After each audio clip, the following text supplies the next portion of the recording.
This message is brought to you by Apple Card. Shave ice by the beach. A trip to the state fair. And a throwback flick at the local drive-in.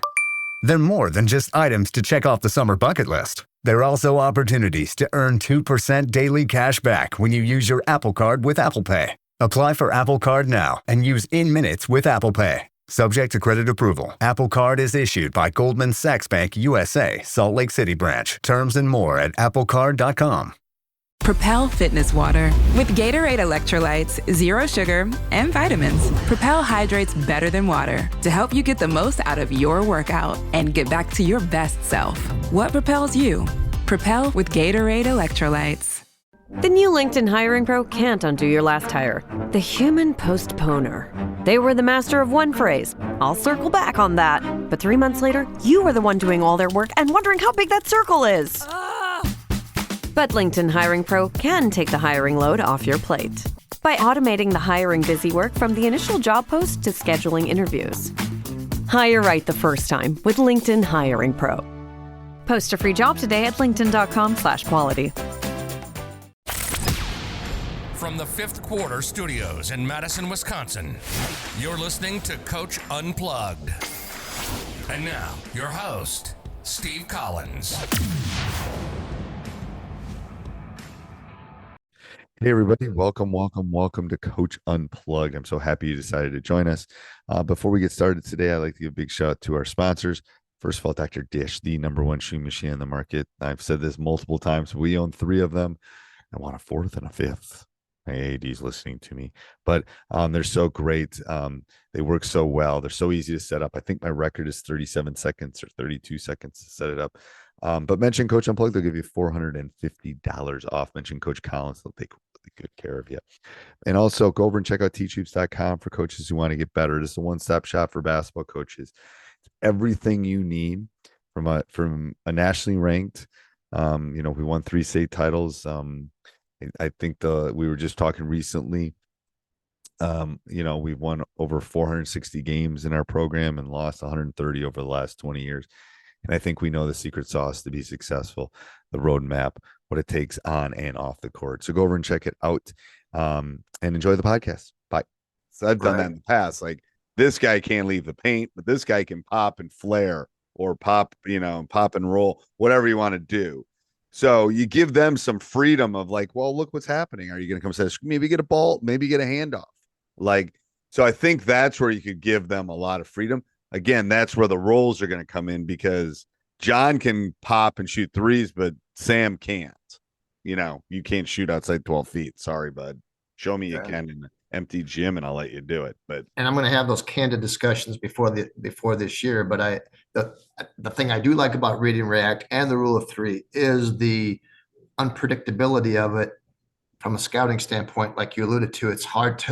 I don't even know what they're going to do, but I want to give them some freedom and autonomy. So my guess is they pass and they cut a lot.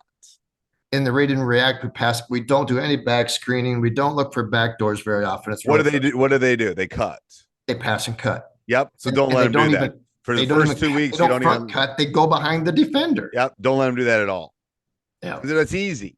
That's what my guys were doing when we were doing Read React too. They'd pass, they'd cut. It was predictable. So you can't.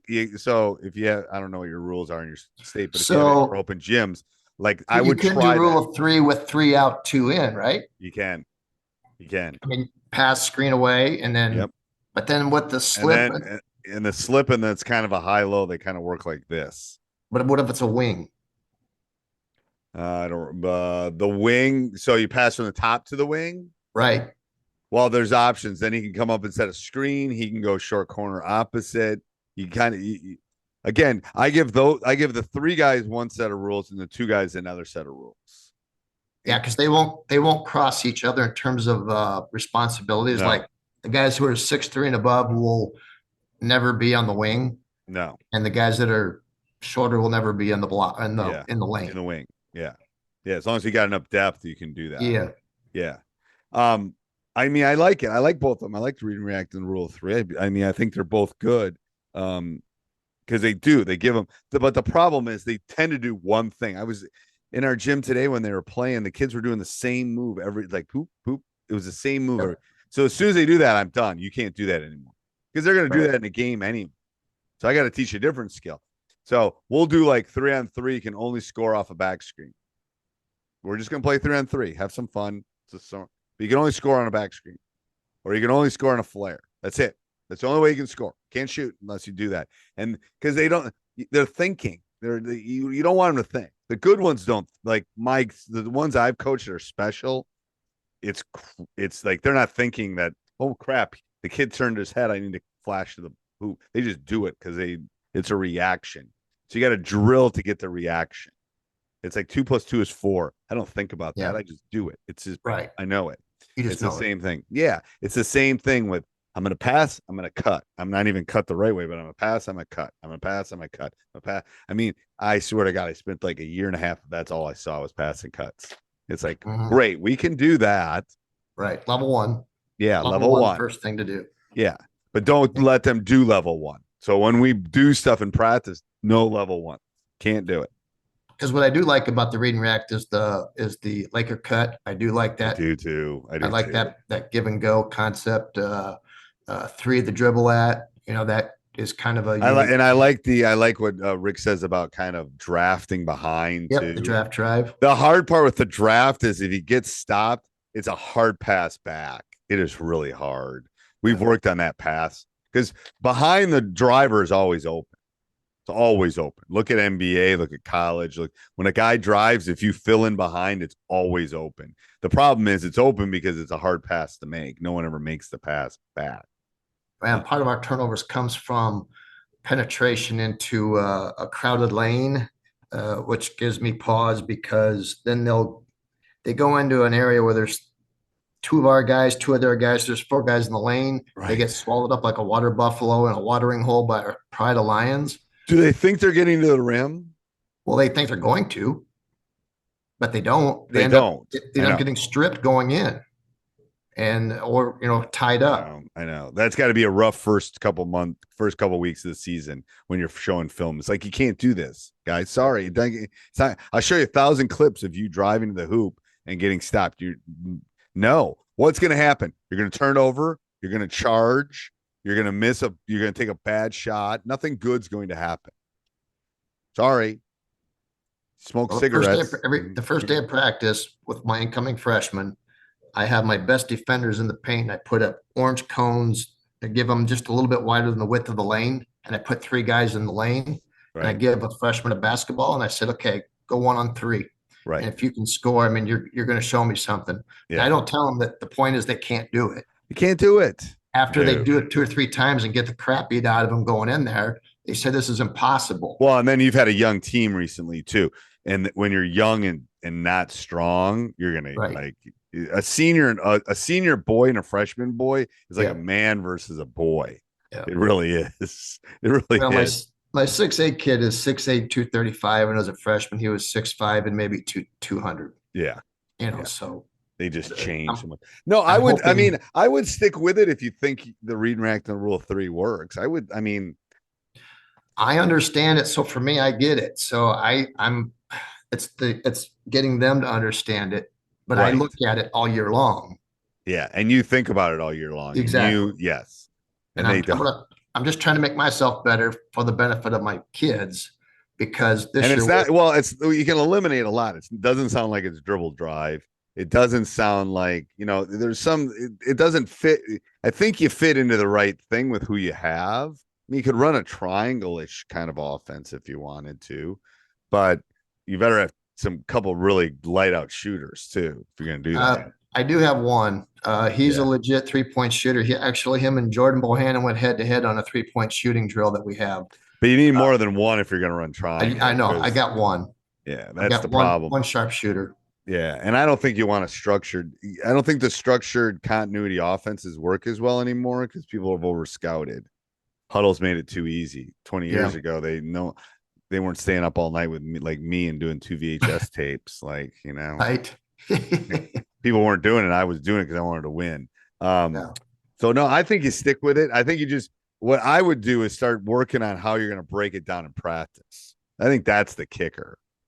How can that skill set, what skills do you need, and how can you break that skill set down? Like, So in your library of I've done some there's a bunch of breakdown drills in the rule of three. I know I have a bunch in there. okay. Like 2 on 2, 3 on Is that in the 3. main part of the teachhoops.com, or is that That's in on that's in the rule of three offense thing. Okay. Okay. Yeah. Yeah. The other one's just kind of a general overview. Right. Okay. So I would do that. I mean, that's what I'm doing right now, because we're kind of leaving some of our stuff that we're doing, and we're going to run some rule of three, and then we're going to run some zoom actions. So I'm trying to work in some continuity right now with handoffs and stuff. So what I'm thinking, what I'll spend August on is, okay, how can I drill this to teach it to them? Do you have anything with the zoom action yet on the website? I don't. I'll send you. I can, after we get off here, I'll send you a video of my guys running it. Okay. During one of our contact days. I'll write myself a note. Because we actually tried messing with that a little bit last year. Later in the year, I'll send you that. And again, disclaimer. I'll send you the PDF that my coaches and I have been sending back and forth. Okay. It's like 16 pages. You'll see stuff that, like, questions, or do we do option 1, option 2, option 3? Because we're still trying to we're working some stuff out for us, but I'll send it to you. Okay. Just know that when you see option 1, you can only do one of those, because we're bouncing it back between the 5 of us, figuring out, okay, which one's going to work, because we know our personnel, like, where can we put our pieces? It's like a puzzle piece. And then I'll send you one of my coaches in one of our contact days taped it and sent me the tape because I was gone. So I'll send you, it's like a 10-minute, it's not great video. I mean, it's fine video, but it's on the floor, so you can see the movements. And there's a continuity to that too. I like different options. I do too. That's why I'm saying you could have a continuity. You could put flex in. I could teach your kids flex in 10 minutes if you want something different. And then maybe the ball's got to go in the post, or, maybe you do a dribble drive if you got a couple dribblers out there. I don't know. And you set a ball. I don't know, something. But I think high school teams if you can get them out of rhythm, right? That's, sometimes you're just out of rhythm. Their girlfriends didn't talk to them at lunch. They're out of rhythm, and you got to read. Right. You got to like putting the paddles back on them. You got to re-shock them into. One thing I saw was with the reading react with the 5 out. I just saw something from Coach Hackenberg, I believe. Yeah. That he has a 5 out it's 5 out, but he can get into the flex motion out of that. So you can camouflage going into flex by being in 5 out initially, versus lining up in a traditional flex. Right. And then, but then after that, I know what you're going to do. After a couple of rotations, man. People in our league do it. And the thing is, if you got athletes, I'm going to steal the ball. I mean, I'm going to take away again the nuances. Can you run? I mean, the Badgers ran swing and flex forever. You can run it, but then you got to run it. Like, you got to. What happens when I reverse it? How you got to have all the counters. That's the thing with. Yep. That's the thing with continuity offense is, if I take 2 things away, a lot of high school teams are going to crumble, because they don't have enough time. Like you said, like, when Bo Ryan was running the Badgers, they were running the swing, and in the finals against UK, they knew all the UK takes this, we do this, we do that. It's like a chess thing. Yeah, because they have more time. We don't have that time. Shoot, do you have shot clock in Wisconsin? We don't. Okay, we do in Iowa. We have two 18-minute halves though. Okay. Yeah, we got 8-minute quarters, 35-second shot clock. And then this year, are you adopting the new NFHS rule for fouls per quarter? We're not, because we're in halves. Oh, that's right. Okay. Yeah. So we're not following the rules anyway, so they're not going to do anything. I've been fighting, and I was even on the state association board. I was fighting for an extra timeout. I go, just give me an extra timeout. 18 minutes, a lot of time. Like, just let me. I don't need the quarters anymore. It does that. It definitely affects the flow of the game. So what do you get? 5 timeouts for the game? 5 timeouts. Yeah, 18 minutes, and no one can play 36 minutes. Like, my stud last year played 32, 31. I gotta pull them. I don't wanna. Yeah, I gotta rest both of them, because you can't play 36 minutes.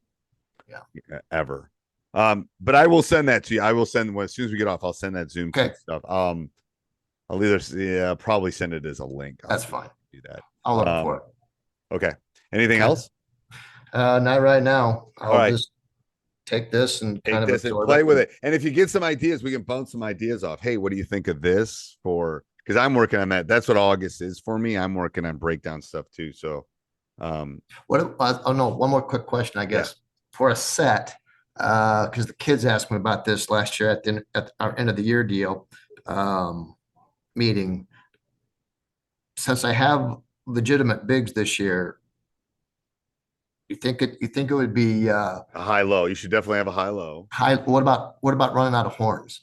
You can run out of horns. So Horns here's the thing with quick hitters, and my assistant coach is so good at me. He says, there's so many quick hitters in the world. There are like tens of thousands of them. Yes. If I'm doing a high low, my other quick hitter should not have a high low.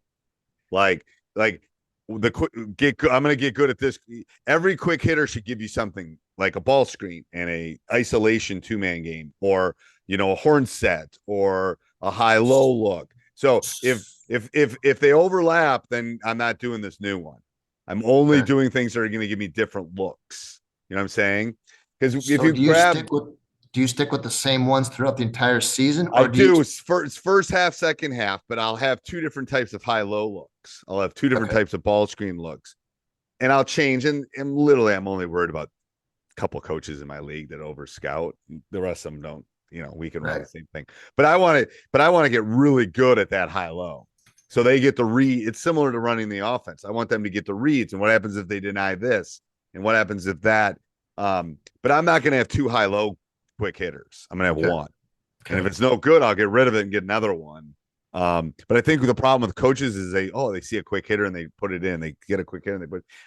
You want everyone to do something different because crud, we're down 3. We need a 3-pointer. They should have a quick hitter to get a quick 3-pointer. Oh shoot, we need to take some time off the clock, or we need to whatever it is. It should be something different. So when you're picking them, that's hard for me because I'll pick one. And then a month later, I'll find, this one looks really good. Let's try it. And then he'll yell at me because he goes, Steve, that does the same thing as this one. So we either get rid of that one or keep. And we've worked on that one for 3 weeks. Let's get better at that one. And he's right. That's the problem with myself is I know it's the shiny object thing, and you can't do it. You got to just spend hundreds of hours during the off season, and it's paralysis by analysis. And here's the other issue is you got to be willing to let it go.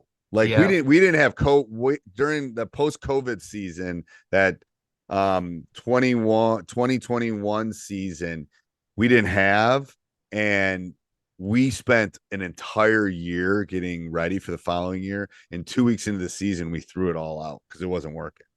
Well, you guys didn't have any games? We didn't have any games. 2021 season. Huh.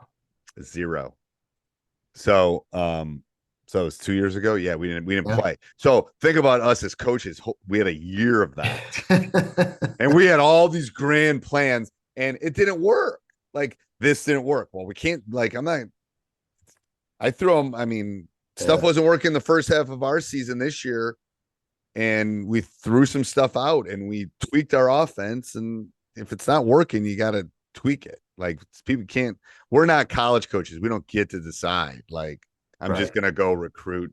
Right. Players, you got to take what you're given. It's just that this particular lineup that I have is probably a once in a 8 to 10 year lineup. That size wins in high school. It does in Class 1A in Iowa. Length and size wins. Yep. It really does in high school. I'm excited about the season. Like I said, I'm just trying to make myself the best version of myself I can be as a coach to help them be let's plan on getting together. I can help too. We can get a call, and once you get film and stuff, we can definitely do that too. It's I appreciate it because it helps me a lot. All right. We'll talk, Coach. All right. Thank you. Yep. Have a good night.